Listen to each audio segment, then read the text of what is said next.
Assalamualaikum warahmatullahi wabarakatuh. Sahabat Islam, tahukah kamu siapa yang pertama kali tinggal di bumi ini?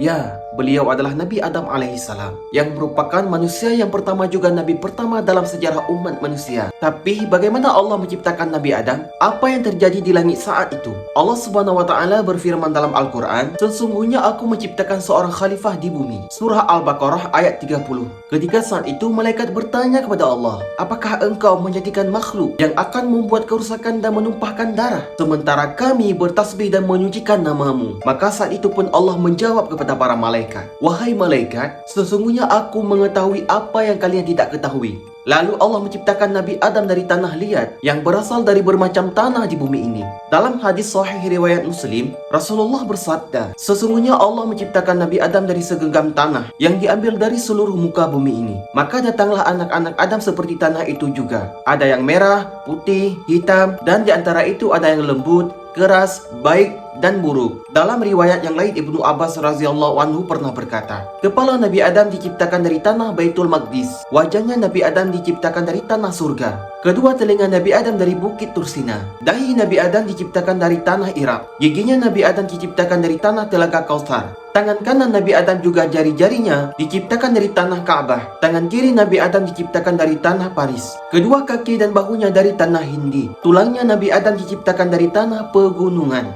Punggungnya dari tanah Irak, perutnya dari tanah Afghanistan, hatinya dari tanah surga Firdaus, lisannya dari tanah Taif, dan kedua matanya tercipta dari tanah telaga. Setelah tubuh Nabi Adam terbentuk, Allah pun meniup ruh ke dalamnya. Ketika itu pun ruh masuk ke dalam tubuh Nabi Adam mulai dari otaknya, dan dia berputar-putar di dalamnya selama 200 tahun. Lalu ruh turun pada mata, sehingga Nabi Adam dapat melihat dirinya sendiri. Dan ketika ruh sampai di telinga Nabi Adam, maka terdengarlah malaikat membaca tasbih kepada Allah. Kemudian ruh turun pada hidung, maka Nabi Adam pun bersin. Dan setelah Nabi Adam bersin, ruh pun turun ke mulut, lidah, dan telinga. Maka saat itu Allah mengajarkan satu kata kepada Nabi Adam, yaitu Alhamdulillah.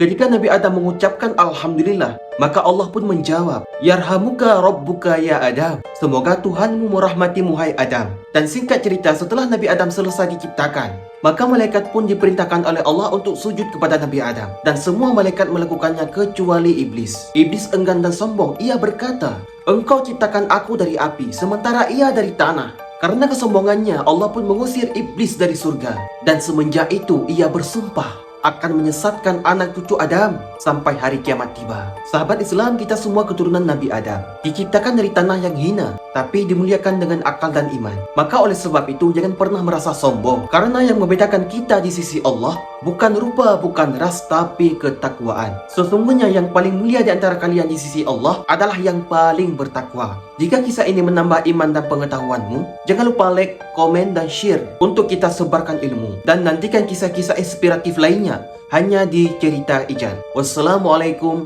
warahmatullahi wabarakatuh.